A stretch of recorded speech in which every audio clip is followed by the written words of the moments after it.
I got some fan questions. All right. And there's some really good ones here. So Did you know I was biracial? That was there were a couple of those. Got it. I made the editorial decision not to ask that. Thank you. So this one comes from Yourselves, and he asks, "Hi, Bobby and Ethan. I went to Gaithersburg High School. Did I say that right? Gaithersburg High School a few years ago, and I'm a huge fan of both of you. My question is to both of you: how does the balance between luck and hard work factor into your success? How does luck play into having a hit song or a viral video? You're both very successful in the ways that some people claim requires luck. It's my belief that no matter how hard you work, at least some luck is required, because there are so many people that will work very hard and still not make it."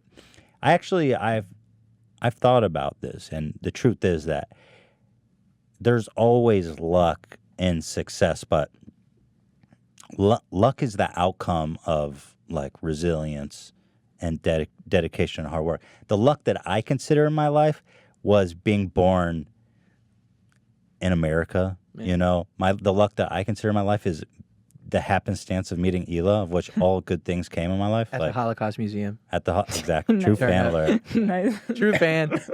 I just God bless, dude. Papa bless. This is Ethan. So, but like, if I didn't meet Hila, there's no way, I don't think, that in a parallel universe that I would be an entertainer, right? Because, well, you guys know the story. So the luck in my life I consider to be the things that were completely out of my control, that I was just so fortunate to have these opportunities to be born in America, with opportunity to meet Hila, you know, to go on this trip to Israel, and all. There were so many opportunities for that path to be diverged in a different direction. Yeah. But I was so fortunate that by that's just pure cosmic luck, that the path led to you, and everything came from that. So, my God. But in terms of like the hard work and the dedication and the being on a mission to succeed at what we're doing, that I don't think about that as luck. Yeah. That was, we worked for years and years and years before anybody cared or watched our videos. We made shit for a long time, but we just stayed focused because that's what we wanted to do. That's how I feel about music. You know? Like, oh, sorry to cut you off. Like that was it. That was my point. No, it's you know how many songs I have, and there's fans who know that I have all these songs, but the reason they never came out is because it's like there's no footage of Jordan in the gym missing. You know what I mean? It's like, for me, yeah, you can call it luck. I more so see it as like energy. You know, it's just weird. I mean, yeah, the energy, man. You know, it's just like. But for me, I worked every single day. Yeah. Every single day on music and raps and rhymes and production. Like, I made it my entire life. There was no way that something was not going to come from it. Just there was nothing else. And I think that's there's a not to plug somebody else's book, but it's a book called Think and Grow Rich, and there's basically this quote unquote secret to success. But I don't think it's a secret. I think it's very simple. It's very easy, and I've already said it: persistence, determination, realism, and wanting success more than your next breath. Right. And I think the truth of the matter is that you cannot read a book and then be like, oh, it's you have it. You have that drive. That. Yeah, you know what it is. You can't teach it. You can't learn it. You know, there's no book that's going to tell you. You have it, and you're going to get it, or you're not. Because this person's point is some people work really hard and they don't make it. And I mean, but it's like, it's not. I don't know. I don't believe that. Yeah, I was going to say I have a problem with that statement, because if I need to see. Show me. If you work really hard, something will come out of it. But you also have to be good, because if you're working really hard, that means that you're good. So is that? I guess that's luck. You know? Yeah, I guess it's luck to be born with a certain. No, because I couldn't sing. I couldn't sing for shit. Now I can sing. I don't sound like fucking Sam Smith, but I can sing. Right. But I couldn't before. I couldn't play the piano. I couldn't perform, and now I'm like in front of an audience. Okay, what about someone like Jimmy Lee, Hila? Who's Jimmy Lee? Okay. So Jimmy Lee is. Wait, is there another pee break? Because I have to pee so bad. You can go to the bathroom. All right, I'm sorry, guys. I'm gonna. Oh, sorry. I'm gonna go pee really quick. Yeah, it's all good. You guys talk about Jimmy Lee. I'll be quick. Yeah, that's a great point, because it takes too long to describe who Jimmy Lee is. Yeah, we got. So, what do you think about Jimmy Lee's case? Because he works hard, he's dedicated. He emails me every day. His new videos. He's a successful dentist. That's true. You don't get to be everything. You don't get everything, okay? You get something. Hey, Shreddy. Hi. That's a good point. Yeah, You worked hard and hard and hard and you didn't make it? Show me. To people who don't know, Jimmy Lee is like, he's a dentist. And then he decided to try to become a comedian. When he, yeah. The when comedy he was like part 70. is a little it's not questionable. Yeah. But he's a successful dentist. Extremely he's successful. Got a few, wonderful dentist. A few offices and multiple locations. Doing really well. Hi, Bubs. Yeah, I don't know. I consider luck to be the things that are completely out of your control. Everything else, the work, the learning, the dedication, the sacrifice, that's not luck, you know what I'm saying? You got to accept some credit. There's a certain level of humility where you're like, you want to be like, oh yeah, no, I was lucky, you know. You want to be humble, but sometimes I've always liked Jerry Seinfeld's take on it, and he doesn't like to think that anything is lucky. Well, what's useful about that? He's a super hardworking comedian, and he's very meticulous and tedious in his writing, and like every word has to be the exact right word to be funny. And when you ask him about that, I've seen him talk about it, he's not really like accepting that statement of, oh, I was lucky. Well, you're telling me there's comedians out there that were more dedicated than Jerry? I mean, Jerry is like a max dedication. Mm-hmm. His life, every breath he took, every moment, everything. I agree that he's also a genius. Yeah. But I don't know. I always had a problem with this question because it is a question. The problem is that it doesn't do anything. Did you pee that fast, bro? What the fuck? You like teleported. You're not gonna believe it. What? I saw the fucking guy from the video under there the stall. Was a guy your dick? No, I'm just kidding. Did you film it? Dude, that was the fastest world record pee. Holy shit. I didn't want to leave people hanging. I'm like legitimately out of breath. Yeah, I appreciate that. Danger Moose 125. Sinatra gang, you get a lot of flack in the industry from haters to even your own fans trying to tell you what to do. How do you stay true to yourself despite all the people actively trying to change you? That's such a great question. Yeah. That's so gnarly. Man, how do I answer that? I am the same person in my heart that I've always been. I've changed and matured and grown as just a human being and as an artist and all that, but like the values and what I represent and what I do are the same. When I record a turn-up song, I do that because there are so many people who really enjoy Bobby Tarantino, you know, that lane of music. When I make boom bap hip hop, I do that for those people. You know, when I have this supermarket soundtrack, it is not a hip hop album, like period. And a lot of people could be like, what the fuck is it? Blah, blah, blah. But then I have another album. You know, it's just, there's all these things that people can say and do say, but a true fan of somebody is going to love and appreciate them no matter what. Right. And they could sit there and say to themselves like, oh, this song, like a real fan points out the things they like about something before they then go, but, you know, I like the beat better on this song, or I kind of like the more turn up stuff because it's fun with my friends when we're just hanging out and having a good time, you know, or whatever. So I just don't really think about it, whether it's fans or haters or this or that, because like I always say, I make the music for the people who enjoy it, not the ones who don't. It's just it's kind of just like the most honest thing ever. The gnarly shit is when you have people to be like, oh, he's changed, or he's only doing this for this. Like when 1-800 came out, the song, there was all these people like, oh, he's making songs just for the radio. And it's like, oh, yeah. Yeah, I was in the studio like, man, wouldn't a song about fucking just offing yourself be like the best marketing ploy of all time? Like, no way, dude. Like, I traveled the world and had people say that my music saved their lives. And I was like, holy shit, I didn't even try. So imagine if I actually took the time to just write a song from the perspective of somebody who's really going through it. You know what I mean? Because I know what that's like. And I just did it. And I did it from a place in my heart of love and happiness. And hoping that it would just be there for anybody who might have needed it.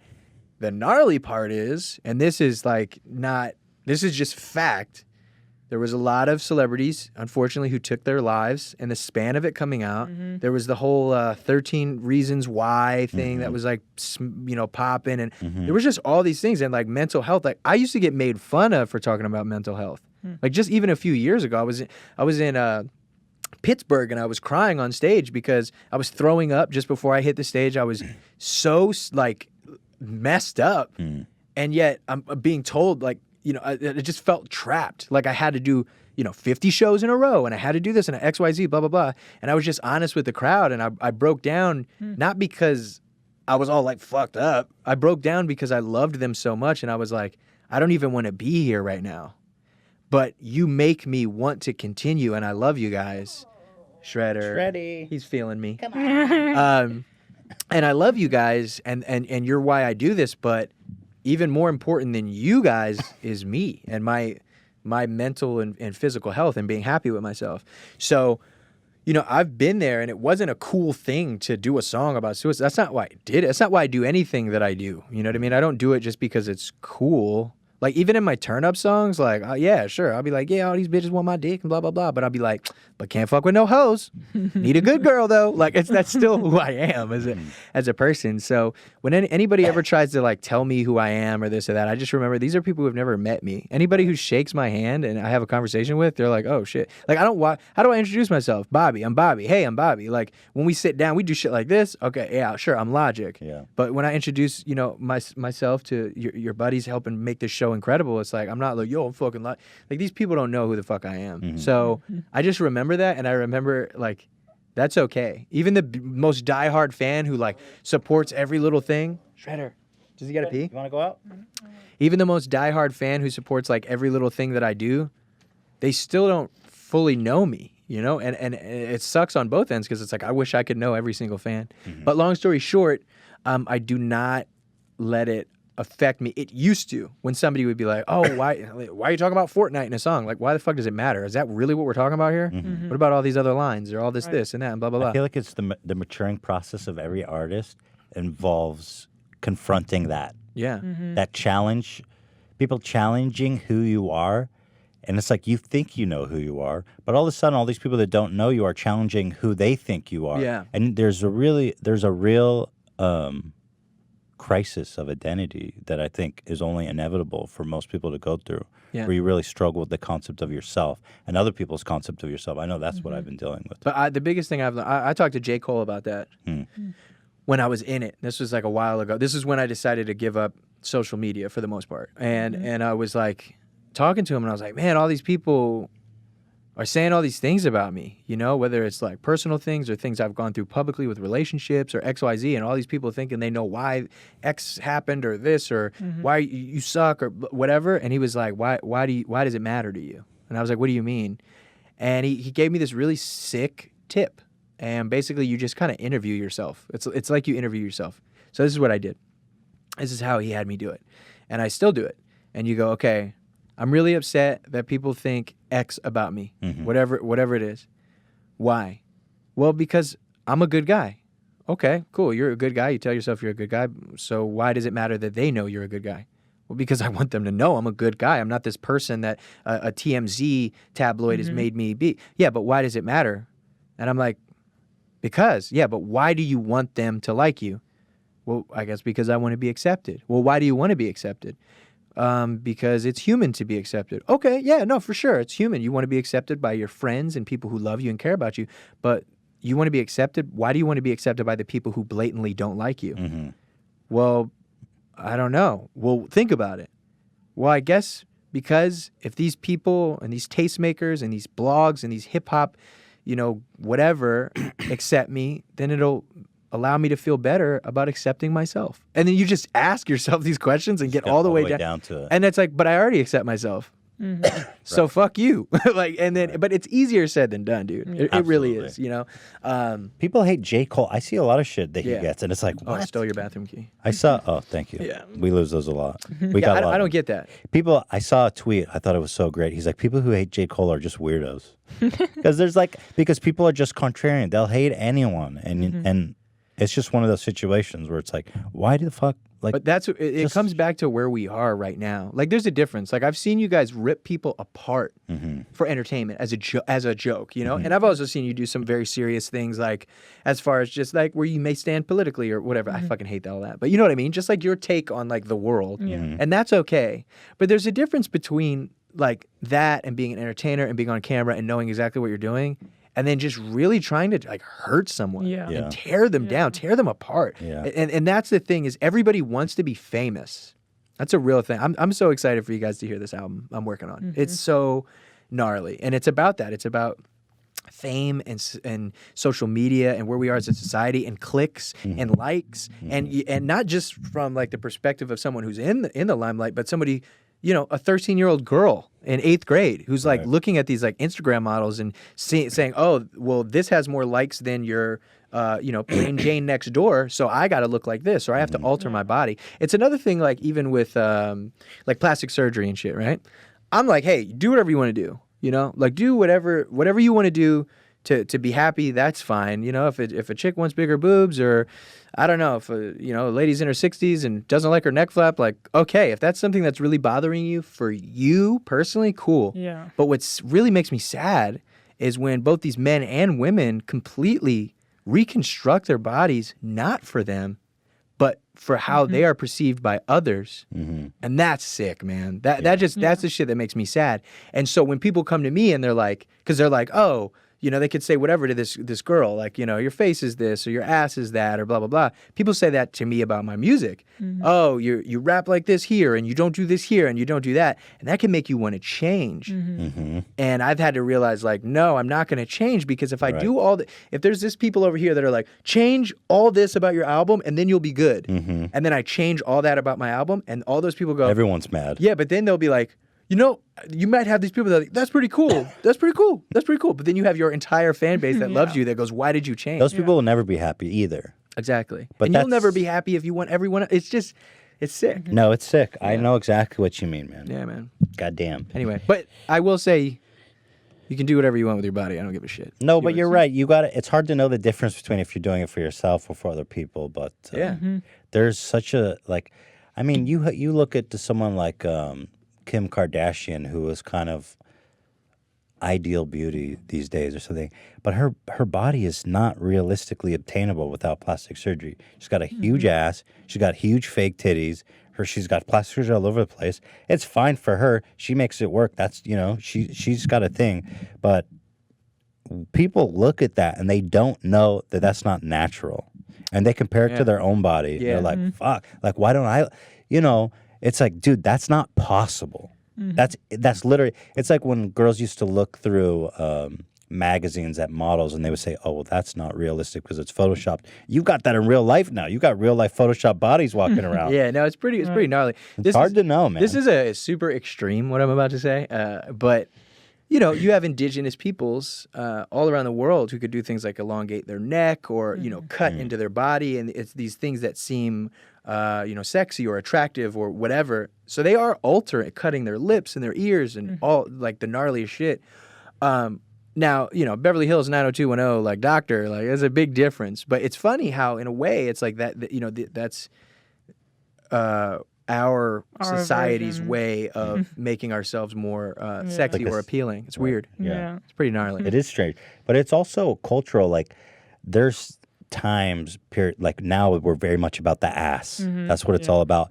10, 20, 15 years ago, the ass wasn't like that. No. And I feel like in 10 years... different fashions. Yeah, you know? Yeah, but it was weird because like in 90s movies, like you ever see white women be like, is my ass fat? And then like all the white dudes are like, she's got a fat ass. Yeah. But the brothers were like, damn, she got a fat ass. Like, you know, it's all about, I guess, what's popping. Black culture is influencing culture again. Indeed. With Damn, the booty. That's that ass influence. Now make that ass, or shake that ass, girl. You know that song? Yeah. That was in, what episode of Rick and Morty? I love Oh, yeah. It's so funny, where Rick's just partying. It's like, just shake that ass, bitch, and let me see what you got. It's so funny.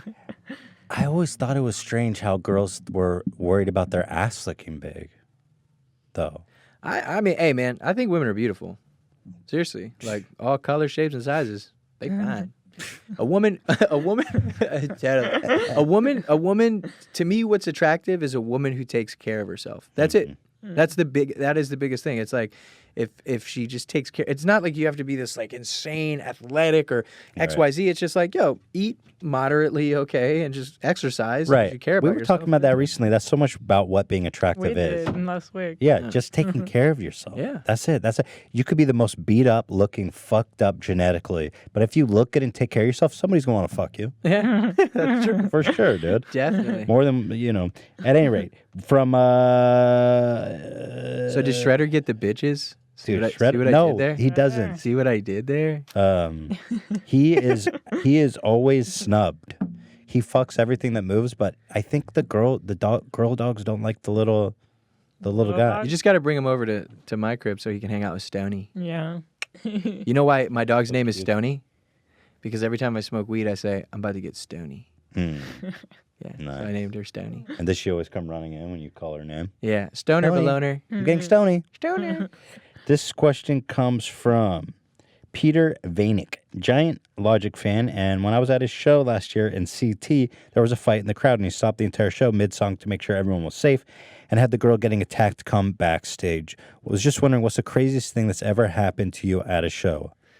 There's a couple things that have happened.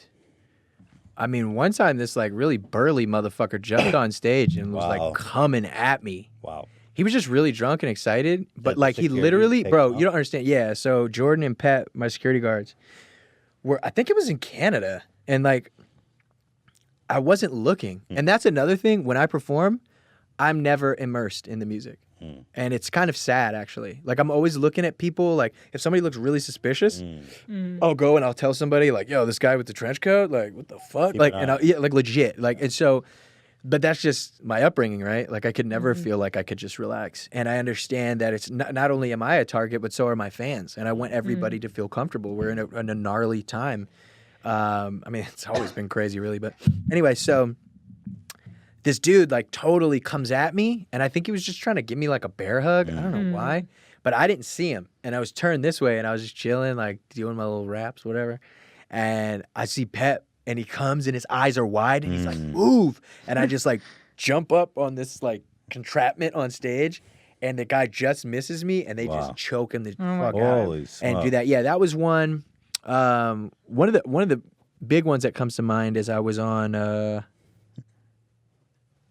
tour like 2013, and this kid jumped off the second balcony and landed on stage. What? Whoa. And I think he might have broke his leg. Holy shit. And he just gets up and just like falls into like a surfing the crowd. And he's never seen it. That was crazy. I've had people throw shit on stage, but I don't fuck with that. Oh yeah, you get kicked out real quick. I'll stop the whole. You see him? Or is Yeah. it easy? Is it easy to tell who threw it? A lot of the times you can see the direction it came from. Are people like, it was this guy? Do they call him out? Sometimes they don't, because they don't want to feel like a snitch. But I'm just like, But it's like, dude. yeah, an idiot who's willing to throw you something stop on the stage, show, like, no, it's not. Yeah, it's not happening. But then I've seen people get punched. I've seen really, but you know who those people are? They aren't really fans. Those are like the plus one. When the Super Logic fan was like, damn, yo, do you want to come like see Logic? And they're like, I guess. And then they come and they get shit faced and they like grope someone and then they get fucked up.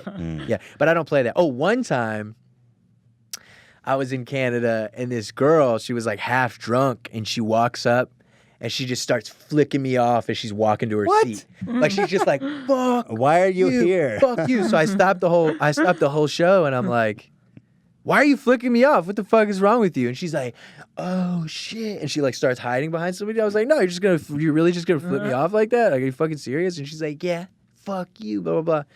And I just let her stay. Yeah. Because she was just funny. Like, she was just like, no, she like intently meant it. And she just obviously wasn't a fan of mine. Right. But I was like, were you headlining? Was that just you? It's like, what are you doing here? Yeah, it's pretty weird. Another time, I think it was actually at the same show.